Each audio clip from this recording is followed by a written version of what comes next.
नमस्कार दोस्तों, स्वागत है आपका आपके अपने favourite YouTube channel three little tutor में। दोस्तों, हमारे चैनल पर आपको पिछले कई वर्षों से केंद्रीय विद्यालय एडमिशन से संबंधित सभी महत्वपूर्ण जानकारियां वीडियोस के माध्यम से टाइम टू टाइम दी जाती हैं। दोस्तों, 2023-24 सत्र में होने वाले एडमिशन के बारे में सभी पॉसिबल जानकारी जो भी आपके बच्चे के एडमिशन के पॉइंट ऑफ व्यू से बहुत ही ज़्यादा इंपॉर्टेंट होगी, हमारी यही कोशिश रहेगी कि आपको टाइम टू टाइम दें। दोस्तों, आज के इस वीडियो में हम आपको बहुत ही ज़रूरी जानकारी देने वाले हैं। दोस्तों, इस वीडियो में देखेंगे आप कि कैसे क्लास 1 में एडमिशन के लिए स्टेप बाय स्टेप फॉर्म भरा जाता है। अगर आप 23-24 में अपने बच्चे का एडमिशन के लिए फॉर्म भरना चाहते हैं क्लास 1 में, तो ये वीडियो आपके लिए बहुत ही ज़्यादा इंपॉर्टेंट है। हालांकि ये पिछले साल का डेमो है, लेकिन दोस्तों एक बार अगर आप ये वीडियो पूरा देखते हैं तो आपको बहुत ही अच्छे तरीके से यह जानकारी मिल जाएगी कि एप्लीकेशन फॉर्म में क्या क्या चीज़ें ज़रूरी होती हैं भरना, और क्या क्या कौन कौन से डॉक्यूमेंट्स की ज़रूरत होगी आपको फॉर्म भरते टाइम। तो दोस्तों, ये मैं आपकी जानकारी के लिए पहले से ही बता दे रहा हूँ। ये वीडियो आप पहले से देख लीजिए ताकि आपको जब भी फॉर्म निकले तो फॉर्म भरने में आसानी हो। तो दोस्तों, चलिए स्टार्ट करते हैं। फॉर्म भरने के लिए सबसे पहले आप अपने कंप्यूटर या मोबाइल में गूगल खोल लीजिएगा। दोस्तों, वहाँ पर आपको सर्च करना है kvsonlineadmission.kvs.gov.in। दोस्तों, ये जो वेबसाइट है ये केंद्रीय विद्यालय संगठन द्वारा जारी की हुई एडमिशन के लिए ऑफिशियल वेबसाइट है। दोस्तों, जो जहाँ पर नोटिस वगैरह आती हैं वो एक दूसरी वेबसाइट है, उसको kvssangathan.gov.in बोलते हैं। यहाँ पर आपके सामने ये वेबसाइट टाइप भी की जा रही है, KVS ऑनलाइन। देखिए दोस्तों, यहाँ पर मैंने सर्च कर लिया है KVS ऑनलाइन एडमिशन। उसके बाद यहाँ पर आपके सामने बहुत से ऑप्शंस खुल के आ जाएंगे। यहाँ पर आपको सबसे पहला वाला जो ऑप्शन है वो चूज़ करना है, ऑनलाइन एडमिशन पोर्टल केंद्रीय विद्यालय संगठन वाला। तो दोस्तों, आप देख सकते हैं ये KVS ऑनलाइन एडमिशन .kvs.gov.in है। तो यहाँ पर आप देख सकते हैं, यहाँ पर लिखा भी हुआ है, this portal is exclusive for applying for admission to standard 1 in Kendriya Vidyalaya all over India. तो दोस्तों, ये जो पोर्टल है ये क्लास 1 में एडमिशन के लिए बनाया जाता है। हर साल ये अपडेट होता रहता है, लेकिन जो वेबसाइट है वो यही रहती है। यहाँ पर कुछ ज़रूरी इंस्ट्रक्शंस लिखे हुए हैं, ये आप पढ़ लें। यहाँ पर हेल्प डेस्क भी आता है, जब भी ये फॉर्म ओपन होता है तो आपके लिए एक हेल्प डेस्क नंबर जारी किया जाता है, वहाँ से आप सहायता ले सकते हैं। दोस्तों, रजिस्ट्रेशन करने के लिए आपको इस पेज पर आना होगा। यहाँ पर रजिस्ट्रेशन से करने से पहले यहाँ पर कुछ इंस्ट्रक्शन दिए हुए हैं, जहाँ पर आपको पूरी जानकारी सिर्फ इंग्लिश में भरनी है। भले ही फॉर्म हिंदी इंग्लिश दोनों में है, लेकिन आपको जो जानकारी भरनी है इस फॉर्म में, जो भी आप जानकारी भरेंगे, जैसे कि बच्चे का नाम, बच्चे के माता पिता का नाम, जन्म तिथि, जितनी भी चीज़ें आप भरेंगे वो इंग्लिश में होगा। आप कोई भी इन्फॉर्मेशन हिंदी में नहीं भरेंगे। दूसरा ये है कि information entered here can not be modified after submitting. यहाँ पर जो भी जानकारी आप भरेंगे वो दोबारा से आप बदल नहीं सकते हैं। कुछ जानकारी यहीं से आगे फॉर्म में ऑटो पॉपुलेटेड होंगी। तो दोस्तों, यहाँ पर आप सोच समझ के भरिए। चलिए, बच्चे का पहला नाम राहुल है तो मैंने राहुल भर दिया। बच्चे का मिडिल नेम जो है, मध्य नाम, वो कुमार है तो मैंने कुमार भर दिया। और बच्चे का जो लास्ट नेम है सिंह है तो मैंने सिंह भर दिया। आपके बच्चे का ऐसा भी हो सकता है कि मिडिल नेम ना हो, सिर्फ राहुल सिंह हो या फिर प्रिया गुप्ता हो, तो इस केस में आप बीच वाला छोड़ सकते हैं, या फिर आपका लास्ट नेम नहीं है तो लास्ट नेम वाला भी छोड़ सकते हैं। ये दोनों फील्ड जो है वो ज़रूरी नहीं है भरना, है तो भर दीजिए, नहीं तो कोई बात नहीं। आगे आपको ये सेलेक्ट करना है कि क्या आपका बच्चा डिफरेंटली एबल यानी कि दिव्यांग की श्रेणी में आता है क्या। अगर आता है तो आप हाँ पे टिक करें, अगर नहीं है तो नहीं पे टिक करें। तो दोस्तों, यहाँ जिस बच्चे का हम डेमो दे रहे हैं वो नहीं आता है तो मैंने यहाँ पर नहीं सिलेक्ट कर लिया। अब बहुत से माता पिता कमेंट करके पूछते हैं कि हमारे बच्चे की जन्म तिथि, डेट ऑफ बर्थ ये है, क्या हमारा बच्चा इस क्लास में एडमिशन के लिए पात्र है या एलिजिबल है। तो दोस्तों, यहाँ पर मैं आपको दिखाता हूँ, आप खुद से ही चेक कर सकते हैं कि कैसे आपका बच्चा किस क्लास में एडमिशन के लिए पात्र है। तो दोस्तों, यहाँ पर मैं आपको एक टूल बताऊँगा। यहाँ पर एज कैलकुलेटर नाम का एक टूल है, यहाँ पर आप सर्च करके गूगल पर उसको खोल सकते हैं और वहाँ पर जाके आप अपने बच्चे की उम्र निकाल सकते हैं कि आपके बच्चे की जो उम्र है वो कितने साल, कितने महीने और कितने दिन है। तो ये करने के लिए आप देख सकते हैं, जो बच्चे की जन्म तिथि है आप यहाँ पर सिलेक्ट कर लीजिए। उसके बाद age as the date of, जिस तारीख को आपको बच्चे की उम्र पता करनी है वो आप नीचे वाले में सिलेक्ट कर लीजिए। दोस्तों, यहाँ पर मैं सिलेक्ट कर ले रहा हूँ 16 अप्रैल 2016। और बच्चे की जो एज हमें पता करनी है वो 31 मार्च 2023 पता करनी है। तो इस तरीके से आप देख सकते हैं कि 5 साल 11 महीने कुछ दिन। तो दोस्तों, यहाँ पर अब नई शिक्षा नीति के अनुसार कक्षा 1 में क्लास 1 में एडमिशन के लिए जो बच्चे की कम से कम उम्र होनी चाहिए वो 6 साल होनी चाहिए। तो अभी यहाँ पर बच्चे की जो उम्र है वो 6 साल से कम है, यानी कि 5 साल कुछ महीने हैं। तो आप यहाँ पर देख सकते हैं कि जब हम बच्चे की डेट ऑफ बर्थ यहाँ पर डाल रहे हैं तो यहाँ पर फॉर्म एक्सेप्ट नहीं हो रहा है। इस बच्चे का फॉर्म आगे भरा नहीं सकता, क्योंकि जो बच्चा है वो 6 साल से कम की उम्र का है। तो यहाँ पर लिख के भी आ रहा है कि kindly note that the minimum age for admission to standard 1 is 6 year and the maximum age 8 years. और दिव्यांग के केस में ये 2 साल जो मैक्सिमम एज है उसमें छूट मिला हुआ है। तो दोस्तों यहाँ पर देख सकते हैं आप, यहाँ पर लिखा हुआ है please enter valid date of birth, यानी कि बच्चे की जो उम्र है क्लास 1 में एडमिशन के लिए उससे बच्चे की जो उम्र है वो कम है, यानी कि 6 साल से कम है। इस वजह से ये फॉर्म यहाँ पर आगे नहीं बढ़ रहा है। फॉर्म को आगे बढ़ाने के लिए बच्चे की डेट ऑफ बर्थ मैं यहाँ पर मॉडिफाई कर देता हूँ। दोस्तों जो भी डेट ऑफ बर्थ आप भरेंगे वो आप अपने डॉक्यूमेंट के हिसाब से भरिएगा। बच्चे के जन्म प्रमाण पत्र में, बर्थ सर्टिफिकेट में जो भी डेट ऑफ बर्थ है उसके हिसाब से आपको भरना होगा, तभी आपका फॉर्म जो है वो एक्सेप्ट होगा। आप गलत डेट ऑफ बर्थ नहीं भर सकते। अब दोस्तों आगे यहाँ पर एक ऑप्शन ये है, क्या बच्चा केंद्रीय विद्यालय संगठन के कर्मचारी का बच्चा या पौत्र या पौत्री है, यानी कि केंद्रीय विद्यालय संगठन में कोई कर्मचारी है तो यहाँ पर एक ऑप्शन रहता है, वहाँ पर चूज़ करना होता है यदि बच्चा केंद्रीय विद्यालय कर्मचारी का बेटा या बेटी है या पौत्र या पौत्री है। अगर ऐसा है तो यहाँ पर इतने सारे ऑप्शन हैं, जो भी ऑप्शन आपके लिए एप्लीकेबल होता है वो चूज़ करिए। नहीं एप्लीकेबल है तो आप यहाँ पर नॉट एप्लीकेबल चूज़ करेंगे। तो यहाँ पर कई ऑप्शन है, not applicable child of working KVS employee, child of retired KVS employee, grandchild of working KVS employee and grandchild of retired KVS employee. तो दोस्तों यहाँ पर इस बच्चे के लिए एप्लीकेबल नहीं है, इसलिए मैंने नॉट एप्लीकेबल लिख दिया। यहाँ पर आपको एक एक्टिव ईमेल आईडी डालना है जिस पे सारी जो इन्फॉर्मेशन होगी वो केंद्रीय विद्यालय संगठन द्वारा आपको दी जाएगी। ये ईमेल आईडी सही होनी चाहिए और वर्किंग होनी चाहिए, अदरवाइज जो है इन्फॉर्मेशन वो मिस होती है। और आपको अपना फ़ोन नंबर डालना है जो कि बहुत ही ज़्यादा इंपॉर्टेंट है।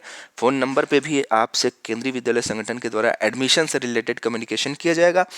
इस वजह से आप जो मोबाइल नंबर डालिए वो बिल्कुल सही डालिए। अगर आप साइबर कैफ़े से फॉर्म भरवा रहे हैं तो वहाँ पर भी आप अपना ही फ़ोन नंबर डलवाइएगा, ना कि साइबर कैफ़े वाले का, अदरवाइज़ आपके बच्चे का नाम आ जाएगा, आपको पता भी नहीं चल पाएगा। तो दोस्तों मैं रिकमेंड करता हूँ कि फॉर्म आप कोशिश करें कि खुद से फिल करें।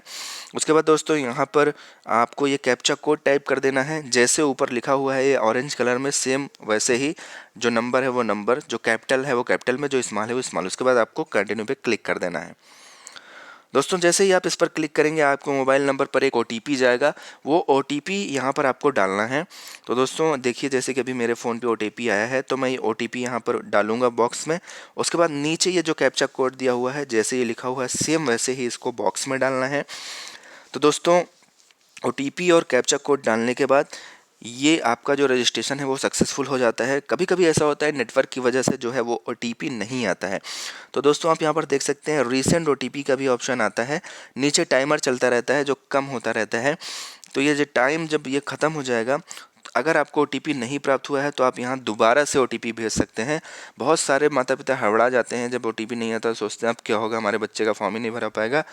तो यहाँ पर एक ऑप्शन दिया रहता है, ये जो अभी ग्रे कलर का ऑप्शन बना हुआ है ये जब अभी थोड़ी देर में अवेलेबल हो जाता है, मतलब ये ब्लू कलर का हो जाएगा। जब ये ब्लू कलर का हो जाए और आपको OTP ना मिला हो तो आप उस ब्लू कलर वाले पे क्लिक कर दें, उसके बाद आपको OTP प्राप्त हो जाएगा। वो OTP मिलने के बाद आप OTP डाल के यहाँ पर क्लिक कर देंगे। उसके बाद दोस्तों आप यहाँ पर देख सकते हैं कि लिख के आ रहा है यू हैव सक्सेसफुली रजिस्टर्ड, आपका रजिस्ट्रेशन हो गया है। दोस्तों कंफ्यूज मत होइएगा, अभी आपका फॉर्म पूरी तरीके से फिल नहीं हुआ है, अभी सिर्फ आपके बच्चे का रजिस्ट्रेशन हुआ है। दोस्तों रजिस्ट्रेशन करने के बाद आपको यहाँ पर एक लॉगिन कोड मिल जाता है। ये लॉगिन कोड बहुत ही ज़्यादा ज़रूरी होता है, इसको आप कहीं कागज़ पर नोट डाउन करके रख लीजिए या फिर अपने मोबाइल में इसकी फ़ोटो खींच लीजिए। अगर आप फ़ोन से फॉर्म भर रहे हैं तो स्क्रीनशॉट लेके रख लीजिए। ये लॉगिन कोड बहुत ही ज़्यादा इंपॉर्टेंट होता है। आगे अभी आप फॉर्म भरेंगे तो इस लॉगिन कोड की ज़रूरत पड़ेगी। इस लॉगिन कोड के माध्यम से ही आप आगे का जो प्रोसेस है फॉर्म भरने का वो कंप्लीट कर पाएंगे। अगर ये लॉगिन कोड इन केस आपसे खो जाता है तो आपके लिए थोड़ा सा प्रॉब्लम होगा। तो दोस्तों इसको संभाल कर रख लीजिए। और दोस्तों ये जो रजिस्ट्रेशन की स्लिप है इसको आप प्रिंट भी कर सकते हैं। मेरा ये रिकमेंडेशन रहेगा कि आप इसको प्रिंट करके भी रख लीजिए, क्योंकि ये रजिस्ट्रेशन स्लिप भी कभी कभी बहुत ज़्यादा इंपॉर्टेंट होती है। तो दोस्तों यहाँ पर प्रिंट का ऑप्शन आपके सामने आ रहा है, इस पर क्लिक करके आप रजिस्ट्रेशन स्लिप को जो है प्रिंट करके अपने कंप्यूटर या फ़ोन में सेव कर सकते हैं। ये PDF फॉर्मेट में होता है, इसको ले जाकर आप दुकान से प्रिंट आउट भी निकलवा सकते हैं। तो मेरा ये सुझाव रहेगा आपको कि इसको आप जो है वो प्रिंट करके PDF में सेव कर लें या फिर दुकान से जाकर निकलवा कर रख लें, क्योंकि ये आपके रेफरेंस के लिए बहुत ही ज़रूरी होता है। अब दोस्तों आगे बढ़ेंगे और लॉगिन करेंगे और बाकी बचे फॉर्म को भी कंप्लीट करेंगे। तो दोस्तों यहाँ पर लिखा हुआ है to log in the portal click here, यहाँ पर क्लिक करिए। अब दोस्तों यहाँ पर लिख के आ रहा है registered user sign in here, पंजीकृत यूज़र यहाँ साइन इन करें। अब देखिए यहाँ पर हमें लॉगिन कोड की ज़रूरत पड़ रही है, तो मैं वहीं से कॉपी कर लिया था, मैंने यहाँ पर पेस्ट कर दिया। बच्चे की डेट ऑफ बर्थ जो आप रजिस्ट्रेशन के टाइम पर डाले थे वही डेट ऑफ बर्थ आप यहाँ पर डाल दीजिए। तो दोस्तों बच्चे की जो जन्म तिथि थी वो यहाँ पर मैं डाल रहा हूँ। इसी तरीके से आपको अपने बच्चे का भी करना है। ये डेमो है दोस्तों, याद रखिएगा, मैं आपके गाइडेंस के लिए ये मैं डाल रहा हूँ। यहाँ पर फ़ोन नंबर आप डाल दीजिए, जो फ़ोन नंबर आपने इस्तेमाल किया था। आप देख सकते हैं कि ये फॉर्म जो है वो लॉगिन हो गया है। यहाँ पर 5 स्टेप हैं टोटल इस फॉर्म में। पहले स्टेप में बेसिक इन्फॉर्मेशन, दूसरे में पेरेंट्स डिटेल, तीसरे में चॉइस ऑफ स्कूल, चौथे में अपलोड डॉक्यूमेंट्स और पांचवें में डिक्लेरेशन एंड सबमिट।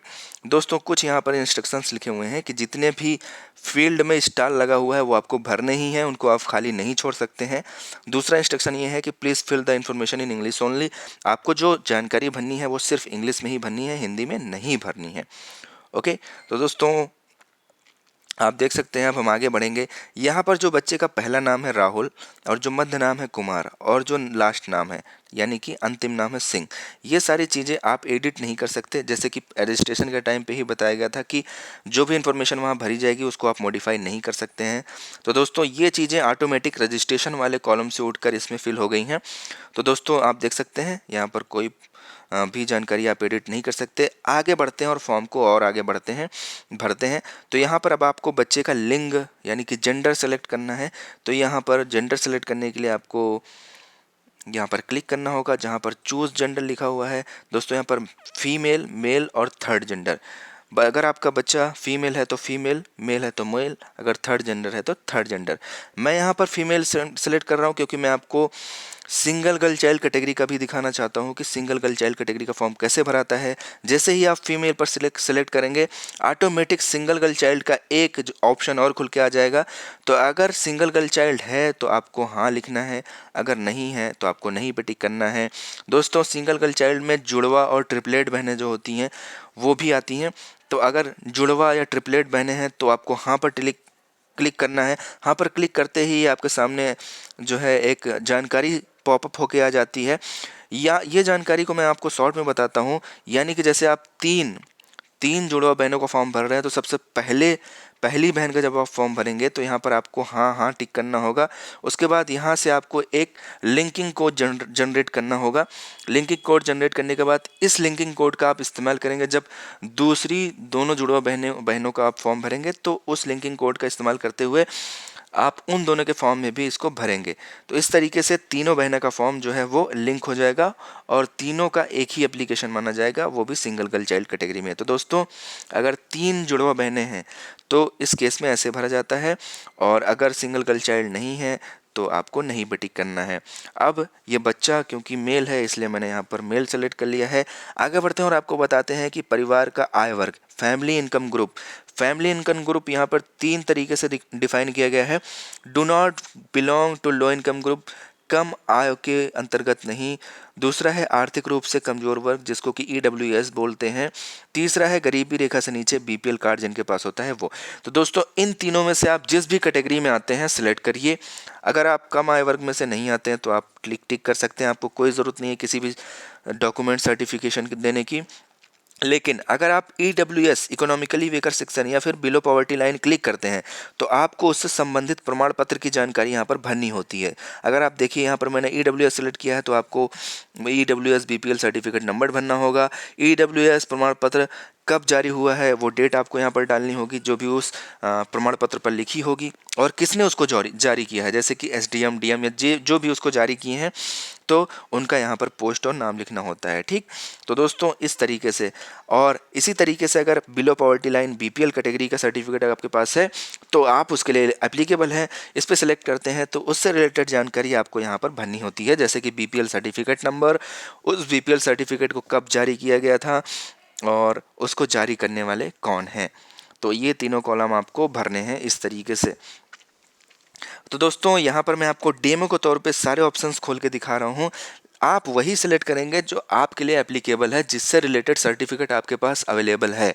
अदरवाइज़ अगर आप सर्टिफिकेशन नहीं दे पाते हैं एडमिशन के टाइम पर, तो आपके बच्चे के एडमिशन में फिर प्रॉब्लम हो सकती है। इस वजह से आप वही सिलेक्ट करिए जिससे रिलेटेड सर्टिफिकेट आपके पास एडमिशन के टाइम अवेलेबल हो सके। तो दोस्तों ये जानकारी थी परिवार का आय वर्ग के बारे में। अब आती है कास्ट कैटेगरी, जिसको कि जाति वर्ग बोलते हैं। 4 तरह के जाति वर्ग यहाँ पर दिया हुआ है: general, OBC, creamy layer, OBC non creamy layer, SC, ST. OBC में 2 कैटेगरीज हैं, ओबीसी क्रीमी लेयर और ओबीसी नॉन क्रीमी लेयर। तो दोस्तों ओबीसी क्रीमी लेयर मैंने यहाँ पर सिलेक्ट कर लिया है, नॉन क्रीमी लेयर। दोस्तों अब यहाँ पर बच्चे का जो ब्लड ग्रुप है वो ब्लड ग्रुप आपको चूज़ करना है। अगर बच्चे का ब्लड ग्रुप नहीं अवेलेबल है तो कोई बात नहीं, ये ज़रूरी नहीं है। अगर अवेलेबल है तो डाल दीजिए, नहीं अवेलेबल है तो कोई बात नहीं। दोस्तों कास्ट कैटेगरी आप अपने कास्ट कैटेगरी के हिसाब से चूज़ करिएगा, ये नहीं कि मैंने ओबीसी सेलेक्ट कर लिया तो आप भी ओबीसी सेलेक्ट कर लीजिए, क्योंकि दोस्तों ये आपके हिसाब से एप्लीकेबल होगा। इससे संबंधित आपके पास प्रमाण पत्र होने चाहिए जो भी आप सेलेक्ट करेंगे। जनरल कैटेगरी के लिए कोई जाति प्रमाण पत्र नहीं लगता है। ओबीसी क्रीमी लेयर के लिए, नॉन क्रीमी लेयर के लिए, एससी, एसटी, इन सब के लिए आपके पास जाति प्रमाण पत्र होना चाहिए, तभी आप इसका लाभ ले पाएंगे। अदरवाइज आप रिजर्वेशन का लाभ नहीं ले पाएंगे। दोस्तों सर्टिफिकेट बहुत ज़्यादा इंपॉर्टेंट है। मेरा वीडियो बनाने का यही मोटिव है कि आप देख सकें कि किन किन चीज़ों की ज़रूरत होती है और उससे संबंधित सर्टिफिकेट आप जल्द से जल्द बनवा के रख लें, ताकि एडमिशन के टाइम पर आपको दिक्कत ना हो। तो दोस्तों ये सारी जानकारी हमने भर दिया है।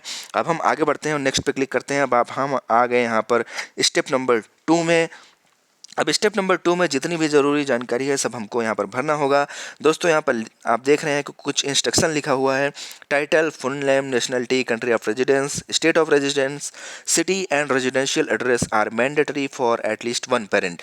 किसी एक माता या पिता के लिए ये सारी जानकारी: शीर्षक, पूरा नाम, राष्ट्रीयता, निवास का देश, निवास का स्थान, शहर और आवासीय पता, ये ज़रूरी है भरना, चाहे आप मदर का भरें या फादर का भरें, किसी एक का भरना ज़रूरी है। यहाँ पर मदर का मैं पहले भर रहा हूँ।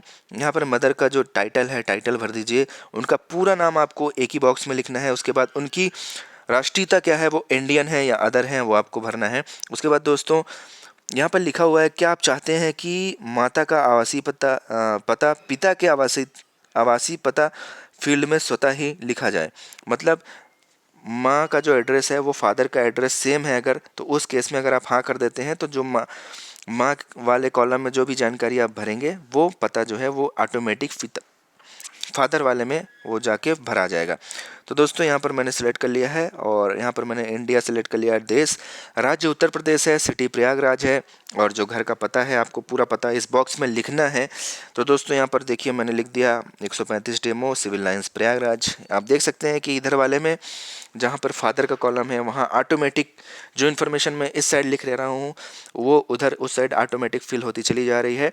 तो इसी तरीके से आपको यहाँ पर अपना सही सही एड्रेस लिखना है। दोस्तों कहीं पे भी गलती मत करिएगा, सही सही चीज़ें, सही जानकारी आप भरिएगा। पिन कोड आपको डालना है, जो भी आपके एरिया का पिन कोड है। यहाँ का जो पिन कोड है मैंने डाल दिया।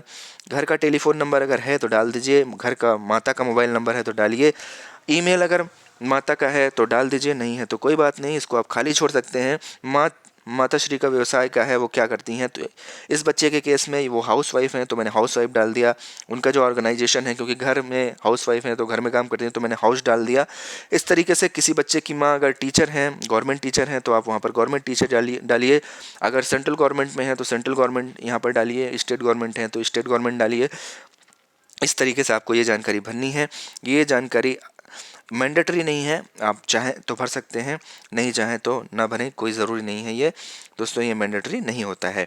इसी तरीके से दोस्तों ऊपर अगर माता पिता अलग अलग जगह पे रहते हैं तो आप जो है अलग अलग एड्रेस भी डाल सकते हैं। कई बार ऐसा होता है कि बच्चे के माता और पिता दोनों अलग अलग जगह पे रहते हैं और दोनों ही जॉब करते हैं, तो इस केस में एड्रेस अलग होता है दोनों लोग का, तो आप उस केस में अलग अलग एड्रेस भी डाल सकते हैं। तो इसी तरीके से जो भी जानकारी आपने इधर मदर के लिए भरी, वही जानकारी आपको इधर फादर के लिए भी भरना है।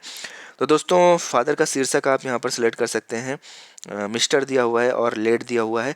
मिस्टर आप सिलेक्ट करेंगे अगर पिता जो है वो जीवित हैं, और दुर्भाग्यवश अगर पिता की मृत्यु हो गई तो आप लेट सेलेक्ट करेंगे। तो फादर का नाम भी आपको यहाँ पर पूरा एक कॉलम में लिखना है। मैंने संदीप सिंह उन फादर का नाम है, मैंने डाल दिया। और एड्रेस वगैरह तो मदर का ही सेम है, तो इस वजह से वो ऑटोमेटिक यहाँ पर फिल्ड हो गया क्योंकि मैंने टिक कर दिया था। फादर का मोबाइल नंबर आपको डाल दीजिए, फादर का ईमेल एड्रेस है तो डाल दीजिए। फादर क्या करते हैं, उनका व्यवसाय क्या है, आप जैसे फार्मर हैं, किसान हैं तो फार्मर डाल दीजिए। उनका ऑर्गेनाइजेशन क्या है, तो वो फार्मर हैं तो फार्मिंग करते हैं, तो आप यहाँ पर फार्मिंग डाल सकते हैं। और ये मैंडेटरी नहीं है, आप चाहें तो इसको छोड़ भी सकते हैं। इस बच्चे के फादर जो हैं वो गवर्नमेंट टीचर हैं या जो भी हैं, तो मैं डेमो के लिए यहाँ पर कुछ भी लिख दे रहा हूँ तो ताकि आपको समझ में आ जाए, लेकिन आपको अपने हिसाब से डालना है जो चीज़ें आपके लिए एप्लीकेबल हों। तो इस तरीके से आपको फॉर्म भरना है। उसके बाद दोस्तों ये स्टेप 2 कंप्लीट करने के बाद आपको नेक्स्ट पर क्लिक करना है। आपका फॉर्म जो है वो अगले स्टेप में चला जाएगा। तो दोस्तों एक बार फिर से आप सारी जानकारी चेक कर लें कि आपने जो भी भरा है वो सही सही भरा है या नहीं भरा है। उसके बाद दोस्तों आप फॉर्म जो है वो आगे नेक्स्ट कर दीजिए। नेक्स्ट करने के बाद आपका फॉर्म जो है वो स्टेप 3 में चला जाएगा। स्टेप 3 उसमें आपको स्कूल का चॉइस करना रहता है। स्कूल यहाँ पर केंद्रीय विद्यालयों का है। दोस्तों कौन कौन से केंद्रीय विद्यालय में आप अपने बच्चे का एडमिशन कराना चाहते हैं वो आपको यहाँ पर सिलेक्ट करना होता है। तो दोस्तों यहाँ पर कुछ जानकारी लिखी हुई है, मैं आपको बता दूँ। आप 3 अलग अलग केंद्रीय विद्यालयों में किसी भी प्राथमिकता के बिना आवेदन कर सकते हैं। इसका क्या मतलब हुआ, इसका मतलब यह हुआ कि यहाँ पर जैसे सिलेक्ट विद्यालय 1, 2 और 3, यहाँ पर 3 केंद्रीय विद्यालय हैं। लोगों की यह सोच होती है जनरली कि पहले वाले में हम जिस केंद्रीय विद्यालय का नाम लिखेंगे उसमें पहले एडमिशन होगा। दोस्तों ऐसा नहीं है, यहाँ पर प्राथमिकता नहीं है। आपके बच्चे का जो एप्लीकेशन है वो तीनों केंद्रीय विद्यालय में जाएगा जहाँ पर पॉसिबिलिटी होगी, जहाँ पर आपके कैटेगरी वगैरह के हिसाब से एडमिशन की पॉसिबिलिटी होगी वहाँ पर एडमिशन हो जाएगा। ऐसा नहीं है कि जिस पहले नंबर पे जो आप केंद्रीय विद्यालय चूज़ करेंगे वो पहले उसमें एडमिशन होगा, ऐसा नहीं है। तीनों में बराबर चांसेस हैं आपके बच्चे के एडमिशन के, ये बहुत अच्छी बात है। तो दोस्तों एक फॉर्म में ही आप 3 केंद्रीय विद्यालयों में फॉर्म भर रहे हैं। आप ये मानकर चलिए कि एक ही फॉर्म के अंदर आप 3 केंद्रीय विद्यालयों में अपने बच्चे का फॉर्म डाल रहे हैं। और इसी तरीके से दोस्तों यहाँ पर यह भी लिखा हुआ है, स्कूल विकल्पों को भरने के लिए नीचे दिए गए टैब पर क्लिक करें। यदि आप 3 से कम केंद्रीय विद्यालयों के लिए आवेदन करना चाहते हैं तो आप एक या एक से अधिक टैब छोड़ सकते हैं। हालांकि कम से कम एक विद्यालय में विकल्प दिया जाना अनिवार्य है। दोस्तों अगर आप सिर्फ एक केंद्रीय विद्यालय में अपना फॉर्म भरना चाहते हैं तो आप एक में भी भर के आगे बढ़ सकते हैं, तीनों भरना ज़रूरी नहीं है। लेकिन मैं आपको रिकमेंड करूंगा कि अगर आपके आसपास 3 केंद्रीय विद्यालय हैं तो आप तीनों भरें। तो दोस्तों सबसे पहले नंबर पर मैं उत्तर प्रदेश का एक केंद्रीय विद्यालय चुनना चाहूँगा और मैं यहाँ पर चॉइस स्टेट ऑफ स्कूल, तो दोस्तों यहाँ पर आपको उत्तर प्रदेश और आप अपने हिसाब से चूज़ कर लीजिए। आपको जिस भी राज्य का केंद्रीय विद्यालय चुनना है आप उस राज्य का केंद्रीय विद्यालय चुन लीजिए। तो दोस्तों आगे बढ़ते हैं। तो यहाँ पर मैंने उत्तर प्रदेश का चुनाव किया है, उत्तर प्रदेश में आने वाले केंद्रीय विद्यालय का। अब मैंने एक बार फॉर्म को सेव कर लिया है। आपको भी बीच बीच में फॉर्म को सेव करते रहना है ताकि आप जो भी फॉर्म भरे हों, कभी नेटवर्क वगैरह का दिक्कत हो तो आपका फॉर्म जो है पहले से भरा रहे। यहाँ पर मैंने उत्तर प्रदेश चुना है। अब देखिए उत्तर प्रदेश के जितने भी केंद्रीय विद्यालय हैं सबका नाम इसमें आने लगेगा। आप जिस भी केंद्रीय विद्यालय में फॉर्म भरना चाहते हैं उत्तर प्रदेश के, वो यहाँ पर चुन सकते हैं। इसी तरीके से आप अपने स्टेट का, अगर आप मान लीजिए महाराष्ट्र के हैं तो आप महाराष्ट्र जैसा ही सिलेक्ट करेंगे तो महाराष्ट्र में जितने भी केंद्रीय विद्यालय होंगे सब आ जाएंगे। अगर आप राजस्थान के हैं तो राजस्थान जैसे सिलेक्ट करेंगे उसके सारे केंद्रीय विद्यालय आ जाएंगे। जैसे ही हम केंद्रीय विद्यालय यहाँ पर सिलेक्ट करते हैं, जैसे KVMC लखनऊ 152 शिफ्ट 1, तो यहाँ पर मैंने जैसे ही सिलेक्ट किया उससे रिलेटेड जो जानकारी थी वो आ गई कि ये किस कैटेगरी का केंद्रीय विद्यालय है, कौन से रीजन में आता है, इसको स्पॉन्सर कौन करता है और इसका प्रकार क्या है। ये अर्बन अर्बन लोकेशन टाइप का है, डिफेंस सेक्टर में आता है। दोस्तों यहाँ पर एक आरटी कैटेगरी होती है।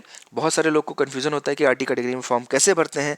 तो फॉर्म ऐसे ही भरा जाता है, लेकिन दोस्तों यहाँ पर आपको एक चीज़ सेलेक्ट करना होता है, देखना होता है कि आपके घर से जो विद्यालय की दूरी है, जिस भी केंद्रीय विद्यालय का नाम आप यहाँ पर लिए हैं, वो कहाँ, अगर वो अर्बन एरिया में है तो वो 5 किलोमीटर के बराबर या कम में है, या फिर 5 किलोमीटर से अधिक है। अगर आप 5 किलोमीटर से अधिक है तो आप देख सकते हैं यहाँ पर लिख के आ गया कि केवीएस प्रवेश दिशा निर्देश के अनुसार आप जो है एलिजिबल नहीं है। अगर आप 5 किलोमीटर से कम या बराबर है तो केवीएस दिशा निर्देश के अनुसार आप इस विद्यालय में आरटी के तहत प्रवेश के लिए पात्र हैं। तो अगर दोस्तों अर्बन एरिया का केंद्रीय विद्यालय है और 5 किलोमीटर से कम की डिस्टेंस है आपके घर से केंद्रीय विद्यालय का, तो आपका जो फॉर्म है वो ऑटोमेटिक आरटी के कैटेगरी में चला जाएगा। अब दोस्तों यहाँ पर बहुत सारे लोगों को प्राथमिकता नहीं समझ में आती कि यहाँ पर हम सर्विस कैटेगरी क्या चूज़ करें। तो यहाँ पर अगर आप हाँ पे टिक करते हैं तो आपके एक ऑप्शन मिलेगा कि आप बच्चे के जो दादा दादी नाना नानी या माता पिता हैं वो क्या काम करते हैं। तो जैसे बीएसएनएल में काम करते हैं तो मैंने बीएसएनएल सेलेक्ट कर लिया, सर्विंग एम्प्लॉय है। तो आप देख सकते हैं कि ऑटोमेटिक ये जो बच्चे की सर्विस प्रायोरिटी कैटेगरी है वो ऑटोमेटिक सेकंड प्रायोरिटी पे चली गई। इसी तरीके से दोस्तों अगर बच्चे के माता पिता स्टेट गवर्नमेंट में है और सर्विंग परमानेंट एम्प्लॉय है तो आप देख सकते हैं कि बच्चे की जो प्रायोरिटी है वो थर्ड प्रायोरिटी ऑटोमेटिक हो गई। इस तरीके से आप जो है, अगर आपको नहीं पता है कि कौन सी सर्विस प्रायोरिटी कैटेगरी ढूंढनी है और लिखनी है, तो आप इस तरीके से इसका हेल्प लेके आप ऑटोमेटिक जो है वो सर्विस प्रायोरिटी कैटेगरी निकाल सकते हैं। वो ऑटोमेटिक यहाँ पर आके अपने आप फिल हो जाएगा। तो दोस्तों अगर आप इसका लाभ लेना चाहते हैं तो हाँ पे क्लिक करेंगे, नहीं लेना चाहते हैं तो नहीं पर, क्योंकि अगर आपको पहले से ही पता है कि हमारी सर्विस प्रायोरिटी कैटेगरी क्या होगी तो आप बिना हाँ पे क्लिक किए ही इसमें आप सेवा प्राथमिकता श्रेणी चूज़ कर सकते हैं। उसके बाद दोस्तों यहाँ पर जो प्रोजेक्ट सेक्टर के विद्यालय होते हैं या फिर IHL institute of higher learning sector के केंद्रीय विद्यालय होते हैं, उनमें एक और ऑप्शन होता है कि अभिभावक के पिता माता दादा दादी या नाना नानी ये वहीं के एम्प्लॉय हैं क्या। तो अगर हैं तो यहाँ पर आप सेलेक्ट कर सकते हैं कि बच्चे के माँ हैं या फादर हैं या ग्रैंड पेरेंट्स हैं, तो उसके हिसाब से आप यहाँ पर चूज़ कर सकते हैं। और जैसे ही आप चूज़ करते हैं तो यहाँ पर आप देख सकते हैं कि लिखा हुआ है क्या कि पिछले 7 सालों में उनका ट्रांसफ़र वगैरह हुआ है। तो अगर हुआ है तो आप यहाँ पर सारी डिटेल्स भरेंगे कि कितने बार हुआ है और कहाँ हुआ है, कब से कब तक हुआ है, ये सारी डिटेल्स आपको भरने होते हैं। दोस्तों number of transfer in last 7 years, इसके आधार पर भी प्राथमिकता मिलती है एडमिशन्स में। इस वजह से ये जानकारी आपको यहाँ पर मांगी जा रही है। ये करने के बाद आपको एप्लीकेशन सेव करना है। दोस्तों मैंने एक केंद्रीय विद्यालय की डिटेल भर दी, अब दूसरे केंद्रीय विद्यालय की डिटेल भी इसी तरीके से सिलेक्ट करके भरना है। दूसरा भी मैं उत्तर प्रदेश से ही सिलेक्ट कर रहा हूँ और आप अलग अलग स्टेट के भी केंद्रीय विद्यालय चूज़ कर सकते हैं। जैसे कि आप पहले वाले में राजस्थान का सिलेक्ट कर सकते हैं, और अगर आपका एक घर उत्तर प्रदेश में है, आप चाहते हैं कि वहाँ भी एडमिशन हो जाए, तो आप उत्तर प्रदेश का भी कर सकते हैं। ऐसा कोई ज़रूरी नहीं कि एक ही स्टेट का, लेकिन मैं रिकमेंड करूँगा अपने घर के आसपास का ही करिए ताकि आपको भी आसानी हो। तो दोस्तों मैंने उत्तर प्रदेश में यहाँ पर, और दोस्तों यहाँ पर एक चीज़ का बहुत कन्फ्यूज़न होता है कि एक ही केंद्रीय विद्यालय के 2 शिफ्ट होते हैं, शिफ्ट 1 और शिफ्ट 2। तो ऐसे में लोगों को कन्फ्यूज़न होता है कि ये शिफ्ट 1 और शिफ्ट 2 क्या है। दोस्तों एडमिशन के पर्पज़ से जो शिफ्ट 1 और शिफ्ट 2 केंद्रीय विद्यालय हैं, ये दोनों अलग अलग केंद्रीय विद्यालय माने जाते हैं, ठीक है। तो इसका लाभ आप ज़रूर लें। किसी केंद्रीय विद्यालय में अगर 2 शिफ्ट है तो मैं आपको रिकमेंड करूंगा कि उसके पहले शिफ्ट में भी फॉर्म भर दें और सेकंड शिफ्ट में भी फॉर्म भर दें। केंद्रीय विद्यालय तो वही रहेगा, लेकिन आपके बच्चे के एडमिशन के चांसेस बढ़ जाते हैं इस केस में। तो दोस्तों मैंने यहाँ पर केवी ताल बेहात सेलेक्ट कर लिया है। ये रूरल सेक्टर का है। मैं आपको दिखाना चाहता था एक्चुअली कि रूरल सेक्टर में आरटी की कैटेगरी कैसे लगती है, इस वजह से मैंने इसको सेलेक्ट किया है। तो दोस्तों आप देख सकते हैं कि रूरल कैटेगरी में ये जो डिस्टेंस का क्राइटेरिया है आरटी के लिए वो 8 किलोमीटर या उससे कम होता है। अगर आप आरटी के तहत फॉर्म भरना चाहते हैं, अगर 8 किलोमीटर या उससे कम है उस पर टिक करेंगे तो आपका फॉर्म ऑटोमेटिक आरटी में चला जाएगा, और अगर 8 किलोमीटर या उससे ज़्यादा पर टिक करेंगे तो आपका फॉर्म आरटी कैटेगरी में नहीं जाएगा। उसके बाद दोस्तों आगे वही सर्विस प्रायोरिटी कैटेगरी आपको चुनना है, और अगर जो है प्रोजेक्ट सेक्टर या फिर IHL institute of higher learning का है तो आपको ये चुनना है कि बच्चे के माता पिता या दादा दादी कौन इसमें काम करते हैं। अगर नहीं काम करते हैं तो आपको नॉट एप्लीकेबल भी यहाँ पर चुनना है। तो दोस्तों बहुत से ऐसे होते हैं जो नॉट एप्लीकेबल ही लगभग चुना जाता है, तो मैंने यहाँ पर नॉट एप्लीकेबल चुन लिया है। उसके बाद दोस्तों नेक्स्ट करते हैं। अब दोस्तों इसी तरीके से आपको तीसरे स्कूल का भी चुनाव कर लेना है। आपको एप्लीकेशन सेव कर लेना है और आपको तीसरा स्कूल भी चुन लेना है, तीसरा केंद्रीय विद्यालय। अगर आप नहीं चुनना चाहते हैं तो कोई बात नहीं, लेकिन मैं रिकमेंड करूंगा कि आप तीनों में केंद्रीय विद्यालय का नाम डालें ताकि एडमिशन के चांसेस जो हैं वो ज़्यादा रहें। इसी तरीके से मैंने केवी हरदोई उत्तर प्रदेश का ही मैंने चुन लिया है और यहाँ पर भी मैंने वो सारे ऑप्शन सेलेक्ट कर लिए हैं जैसे पहले किए थे। तो दोस्तों इसी तरीके से आपको भी चुन लेना है। अगर रेडियस में है तो ठीक है, आपको आरटीई का लाभ मिलेगा।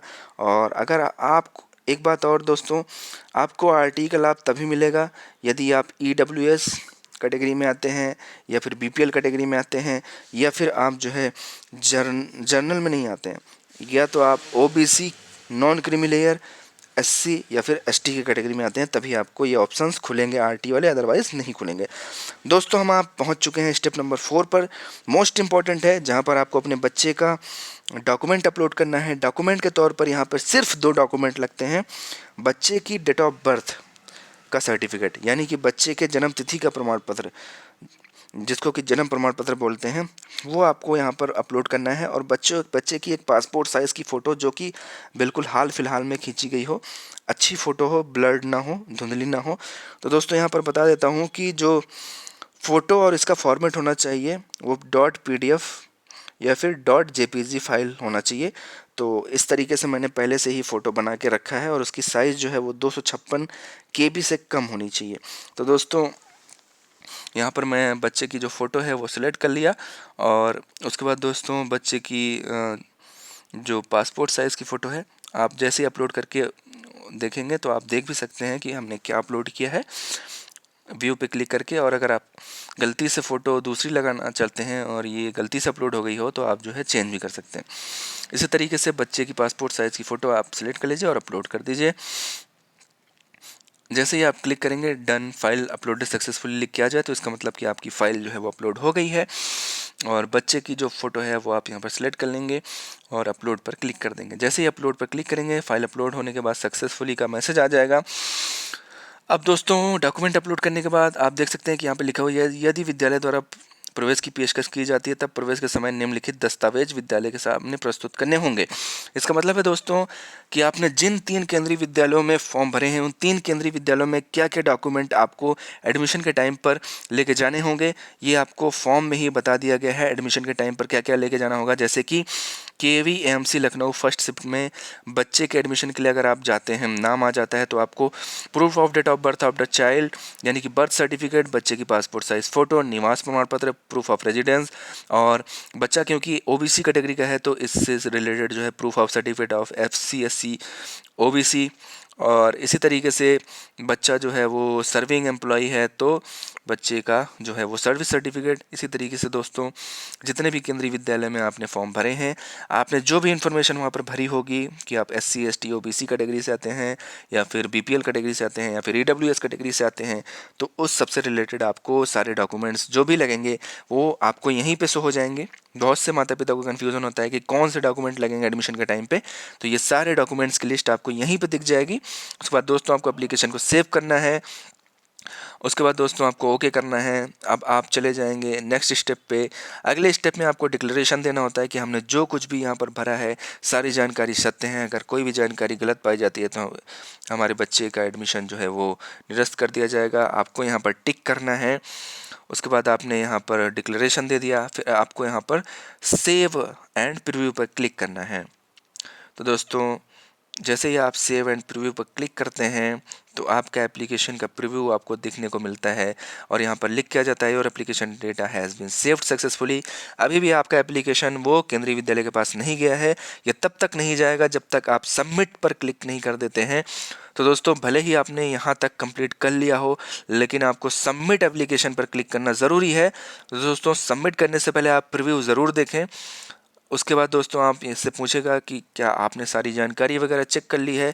अगर आपने चेक कर लिया, सब कुछ सही है, तो आप सबमिट पर क्लिक कर दीजिए। जैसे ही आप सबमिट पर क्लिक करेंगे तो रजिस्ट्रेशन के टाइम पर आपने जो भी मोबाइल नंबर डाला होगा, आपके मोबाइल पर एक OTP जाएगा वन टाइम पासवर्ड मैसेज के थ्रू। उस वन टाइम पासवर्ड को आपको यहाँ पर एंटर करना है, जहाँ पर लिखा हुआ है एंटर OTP। दोस्तों जैसे ही आप यहाँ पर एंटर OTP करेंगे, उसके बाद जो आपका अगला स्टेप होगा, आपको क्लिक करना होगा वेरीफाई OTP पे। जैसे ही आप वेरीफाई OTP पर क्लिक करते हैं, आप देख सकते हैं यहाँ पर लिख कर आ गया योर एप्लीकेशन सबमिटेड सक्सेसफुली। इसका मतलब है कि आपने अपने बच्चे का केंद्रीय विद्यालय में एडमिशन के लिए, क्लास 1 में एडमिशन के लिए फॉर्म भर दिया है। 3 केंद्रीय विद्यालयों का अगर आपने ऑप्शन दिया है तो तीनों में आपके बच्चे का जो एप्लीकेशन फॉर्म है वो पहुंच गया होगा। यहाँ पर एप्लीकेशन सबमिशन कोड है, बहुत इंपॉर्टेंट है, इसको नोट कर लीजिए। आगे पूरे एडमिशन प्रोसेस के दौरान आपसे ये एप्लीकेशन सबमिशन कोड ज़रूर मांगा जाएगा। दोस्तों यहाँ पर प्रिंट एप्लीकेशन का ऑप्शन है, ये करना मत भूलिएगा, अदरवाइज़ आप एडमिशन के टाइम पर बहुत ज़्यादा परेशान होंगे। तो आप जो है प्रिंट एप्लीकेशन कर लीजिए। दोस्तों कैसा लगा आपको हमारा ये गाइडेंस, कैसे लगा आप जो है कमेंट में करके ज़रूर बताइएगा। अगर आपको कोई सवाल है, कोई चीज़ नहीं समझ में आया, तो आप नीचे कमेंट बॉक्स में कमेंट करके पूछ सकते हैं। दोस्तों हमारे साथ बने रहिए, के लिए आपका बहुत बहुत धन्यवाद। हाँ, उम्मीद करते हैं आपको ये वीडियो ज़रूर पसंद आई होगी। Thank you.